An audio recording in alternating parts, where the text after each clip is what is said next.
What's the meaning of life? What's dark matter made of? Is faster than light travel possible? And what's the best colour lightsaber to have?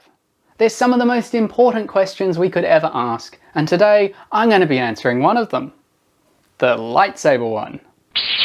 The others we can answer at a later date. For this video, let's focus on the light part of lightsaber. If the blades are comprised of light, then they must also be made up of photons. This makes the choice somewhat easier, as now we just need to pick the best photons for the job of cutting up your enemies. This might mean that we want an infrared lightsaber to burn any obstacle, or perhaps you might want to try a cool gamma ray beam. However, there is a problem here. These wavelengths are invisible to our eye, whereas in all the movies and TV shows you can clearly see the lightsaber beams. There's also another slight problem that you might have with an invisible lightsaber. So that leaves us with this, the visible part of the electromagnetic spectrum. Now all we need to do is pick the most powerful lightsaber.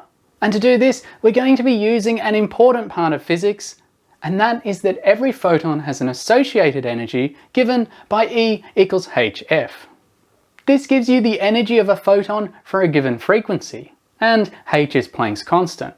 What this means is that a higher frequency, or shorter wavelength, will give you a higher energy photon out.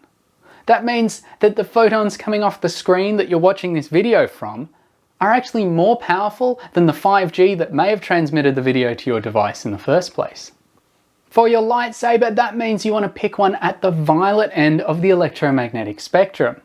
So when Samuel L. Jackson asked George Lucas for a purple lightsaber, even though he wanted it just so he could stand out in a crowd, he was actually onto something. And so purple lightsabers are probably what the light side and the dark side want to mass produce. Remember, I'm almost a doctor, and until next time, be like a proton. Stay positive.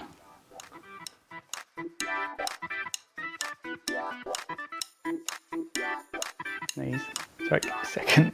No, it's gone.